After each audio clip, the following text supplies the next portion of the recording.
Kolkata, London ও new ইয়র্কে আওয়ামী লীগের নেতাদের বিলাসী জীবন।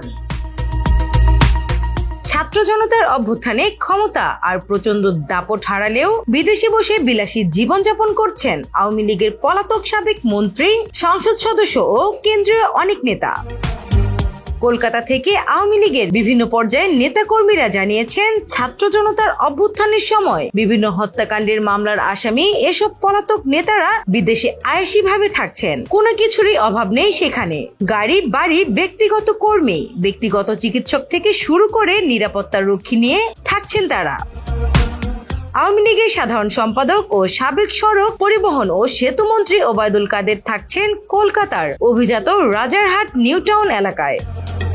সাবেক স্বরাষ্ট্রমন্ত্রী আসাদুজ্জামান খান কামাল ও কলকাতার নিউ টাউন এলাকায় আয়েশি জীবনযাপন করছেন। আর সাবেক সংসদ সদস্য আলাউদ্দিন আহমেদ চৌধুরী নাসিম কলকাতার অভিজাত এলাকা টাটা হাউজিং অ্যাভিনিউতে বড় আকারের দুটি ফ্ল্যাট নিয়ে থাকছেন। আওয়ামী লীগ, স্বেচ্ছাসেবক লীগ, যুবলীগ, যুব মহিলা লীগ ও নিষিদ্ধ সংগঠন ছাত্রলীগের সাবেক একাধিক নেতা জানিয়েছেন, আওয়ামী লীগ ও সহযোগী অঙ্গ সংগঠনের অনেক নেতাকর্মী কলকাতায় পালিয়ে আছেন। সাবেক কিছু মন্ত্রী ও আওয়ামী লীগের কেন্দ্রীয় কিছু নেতা যুক্তরাজ্য, যুক্তরাষ্ট্র, কানাডা, সংযুক্ত আরব আমিরাত, সিঙ্গাপুর সহ বিভিন্ন দেশে আশ্রয় নিয়েছেন। আওয়ামী লীগের সাধারণ সম্পাদক ও সাবেক সড়ক পরিবহন ও সেতু মন্ত্রী ওবায়দুল কাদের কলকাতার অভিজাত এলাকার রাজারহাট নিউ টাউনের একটি ফ্ল্যাটে স্ত্রীকে নিয়ে থাকছেন। জানা গেছে, তিনি নিউ টাউন হাইট প্লাজায় আছেন। ওবায়দুল কাদেরকে নিরাপত্তা দেওয়া, ফ্ল্যাট ভাড়ার টাকা দেওয়া, থাকা, খাওয়া, চিকিৎসা সহ যাবতীয় খরচ বহন করেন ফেনী 2 আসনের সাবেক এমপি নিজামুদ্দিন হাজারী। হাজারী নিজে ওই ভবনের আরেকটি ফ্ল্যাটে থাকছেন বলে জানা গেছে। নিউ টাউন হাইট প্লাজায় আরো থাকছেন টাঙ্গাইল 2 আসনের আলোচিত সাবেক সংসদ সদস্য তানভীর হাসান ওরফে ছোট মনির সাবেক নৌ পরিবহন মন্ত্রী ও শ্রমিক নেতা শাহজাহান খানের জামাতা। শিলং যাওয়ার সময় ওবায়দুল কাদের নিষিদ্ধ সংগঠন ছাত্রলীগের সভাপতি সাদ্দাম হোসেন ও তার সম্পাদক শেখ ওয়ালি আসিফ ইনানকেও সঙ্গে করে নিয়ে যান বলে বিভিন্ন সূত্র নিশ্চিত করেছে। সাদ্দাম ও ইনানও কলকাতার রাজারহাট নিউ টাউনের মতো ধনাঢ্য এলাকায় ফ্ল্যাট ভাড়া করে থাকছেন, তবে তাদের এই অর্থের উৎস সম্পর্কে জানা যায়নি। কলকাতার নিউ টাউন আবাসিক এলাকার আরেকটি অভিজাত কমপ্লেক্স রোজডেল গার্ডেন। এই কমপ্লেক্সের 3 নম্বর অ্যাকশন এরিয়ার 2 নম্বর টাওয়ারের 11 তলার 11C ফ্ল্যাটে থাকেন সাবেক স্বরাষ্ট্রমন্ত্রী আসাদুজ্জামান খান কামাল। নিউ টাউনের 2 ফ্ল্যাটে স্ত্রী, মেয়ে ও জামাতাকে নিয়ে থাকেন শেখ হাসিনার অন্যতম আস্থাভাজন সাবেক এই মন্ত্রী। 2024 সালের 13 সেপ্টেম্বর ঢাকা থেকে তার ছেলে সাফি মুদাসসির খান জ্যোতিকে আটক করে পুলিশ। আসাদুজ্জামান খান কামালকে রমজান মাসে কলকাতার একাধিক রেস্টুরেন্টে ইফতার পার্টিতে দেখা গেছে বলে জানিয়েছেন আওয়ামী লীগের নেতাকর্মীরা। কলকাতায় পুরোদস্তুর সংসার পেতে বসেছেন ফেনী 1 আসনের আওয়ামী লীগের সাবেক সংসদ সদস্য আলাউদ্দিন আহমেদ চৌধুরী নাসিম। তিনি স্ত্রী, ভাই বোন ও পরিবারের বেশিরভাগ সদস্যকে নিয়ে নিউ টাউনের অভিজাত এলাকা টাটা হাউজিং অ্যাভিনিউতে থাকেন। সেখানে তারা বিশাল আকারের 2টি ফ্ল্যাট ভাড়া নিয়েছেন।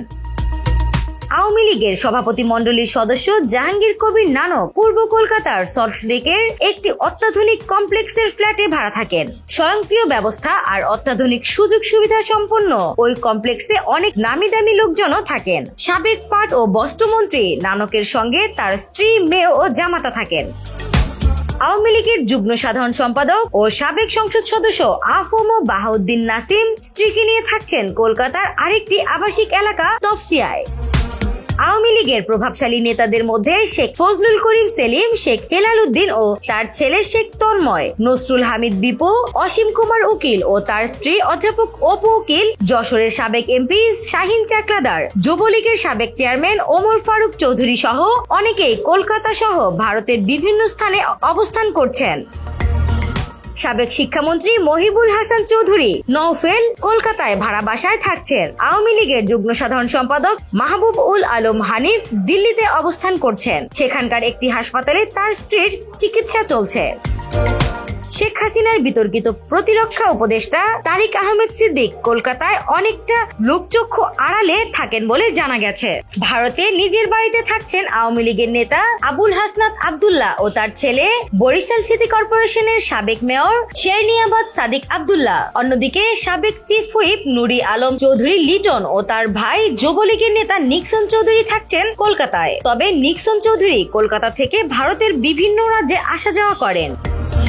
সাবেক মন্ত্রী মুফাজ্জল হোসেন চৌধুরী মায়া, সাবেক এলজিআরডি প্রতিমন্ত্রী আব্দুল ওবায়দুদ দারা, সাবেক গণপূর্ত প্রতিমন্ত্রী শফিক আহমেদ, রাজশাহী সিটির সাবেক মেয়র খায়রুজ্জামান লিটন, গাজীপুর সিটি কর্পোরেশনের সাবেক আলোচিত মেয়র জাহাঙ্গীর আলম, যুবলীগের সাধারণ সম্পাদক মাইনুল হোসেন খান নিখিল, কুমিল্লার সাবেক এমপি বাহাউদ্দিন বাহার সহ অনেক নেতা কলকাতায় অবস্থান করছেন। এদিকে আওয়ামী লীগের সাংগঠনিক সম্পাদক ও সাবেক মন্ত্রী মির্জা আজম চেন্নাইয়ে একটি হাসপাতালে চিকিৎসাধীন বলে জানা গেছে। দলের মুক্তিযুদ্ধ বিষয়ক সম্পাদক মৃণাল কান্তি দাস ও স্বেচ্ছাসেবক লীগের বহিষ্কৃত সাধারণ সম্পাদক পঙ্কজ দেবনাথ সপরিবারে কলকাতায় আছেন। ঢাকা মহানগর দক্ষিণ যুবলীগের বহিষ্কৃত সভাপতি ইসমাইল চৌধুরী সম্রাট, তিনিও কলকাতায় আছেন। কিছুদিন তিনি নেপালের রাজধানী কাঠমান্ডুতে ছিলেন। তার বন্ধু ও ভোলার বিতর্কিত সাবেক এমপি নুরুন্নবী চৌধুরী শাওন কিছুদিন নেপাল ও কলকাতায় ছিলেন। তবে সম্প্রতি তিনি সৌদি আরবে আছেন বলে ভোলার রাজনীতিতে সক্রিয় একাধিক নেতা এ তথ্য জানিয়েছেন। এছাড়া আওয়ামী লীগের সাংগঠনিক সম্পাদক ও সাবেক সংসদ সদস্য শফিউল আলম চৌধুরী নাদেল, সাবেক হুইপ আতিকুর রহমান আতিক, কক্সবাজারের সাবেক সংসদ সদস্য সাইমুম সরোয়ার কমল, আওয়ামী লীগের তথ্য ও গবেষণা সম্পাদক সেলিম মাহমুদ, সাবেক বন ও পরিবেশ সম্পাদক দেলোয়ার হোসেন, সিরাজগঞ্জের সাবেক আলোচিত সংসদ সদস্য হাবিবে মিল্লাত, ইঞ্জিনিয়ার আব্দুস সবুর, মাহমুদ হাসান রিপন ও গাজীপুর মহানগর আওয়ামী লীগের সভাপতি আজমত উল্লাহ খান সহ অনেকেই কলকাতায় আছেন। 5 আগস্টের পর সাবেক পররাষ্ট্রমন্ত্রী হাসান মাহমুদ অন্য অনেক নেতার মতোই দেশে লুকিয়েছিলেন। পরে তিনি বেলজিয়ামে চলে যান। হাসান মাহমুদ বেলজিয়ামের নাগরিক। ইস্ট লন্ডনের নিউবেরি পার্ক এলাকায় 2 মেয়ের বাসায় থাকছেন সাবেক মৎস্য ও প্রাণী সম্পদ মন্ত্রী আব্দুর রহমান। সাবেক মন্ত্রী সম রেজাউল করিমও লন্ডনে থাকছেন। তার 2 ছেলে মেয়ে বার অ্যাট ল করার সুবাদে আগে থেকেই সেখানে থাকছেন। এছাড়া সাবেক প্রবাসী কল্যাণ মন্ত্রী শফিকুর রহমান চৌধুরী তার লন্ডনের বাসায় আছেন। সাবেক নৌপরিবহন মন্ত্রী খালিদ মাহমুদ চৌধুরী যুক্তরাজ্যের এসেক্সের রমফোর্ড এলাকায় বসবাস করছেন। লন্ডনের অভিজাত এলাকা সেন্ট্রাল লন্ডনে থাকেন আলোচিত সাবেক ভূমিমন্ত্রী সাইফুজ্জামান চৌধুরী। আওয়ামী লীগের নেতা ও সাবেক হুইপ আবু সাইদ আল মাহমুদ স্বপনও লন্ডনের অভিজাত এলাকায় থাকেন। ঢাকা দক্ষিণ সিটি কর্পোরেশনের সাবেক মেয়র শেখ ফজলুর তাপস লন্ডনে পাড়ি সপরিবারে থাকছেন। এদিকে সিলেট সিটি কর্পোরেশনের সাবেক মেয়র আনোয়ারুজ্জামান চৌধুরীও বর্তমান ঠিকানা যুক্তরাজ্যের ইস্ট লন্ডন। চট্টগ্রামের সাবেক মেয়র আজমুন নাসির উদ্দিন বর্তমানে সিঙ্গাপুরে আছেন। যুবলীগের চেয়ারম্যান শেখ ফজলে শামস পরশ কানাডার টরন্টোতে স্ত্রী নাহিদ সুলতানা জুথিকে নিয়ে আছেন। নিউ ইয়র্কের জ্যামাইকাতে সপরিবারে আছেন নারায়ণগঞ্জের আলোচিত সাবেক সংসদ সদস্য শামীম ওসমান। এছাড়া যুক্তরাষ্ট্রে গেছেন সাবেক উপমন্ত্রী এনামুল হক শামীম, সাবেক প্রধানমন্ত্রীর বিশেষ সহকারী বিপ্লব বড়ুয়া, সাবেক হুইপ সঞ্জিদা খানম ও আওয়ামী লীগের ত্রাণ ও সমাজ কল্যাণ সম্পাদক আমিনুল ইসলাম, আওয়ামী লীগের মন্ত্রী, সংসদ সদস্য, কেন্দ্রীয় নেতা ও অঙ্গ সংগঠনের নেতারা রাজনীতিকে লুটপাটের ক্ষেত্র বানিয়েছিলেন। ফলে শেখ হাসিনার শাসনামলে তারা বিপুল অর্থ সম্পদের মালিক হন। দেশ থেকে পালিয়ে গিয়েও তারা বিলাসী জীবনযাপন করছেন। নিউজ ডেস্ক, দৈনিক নতুন সময়, ঢাকা।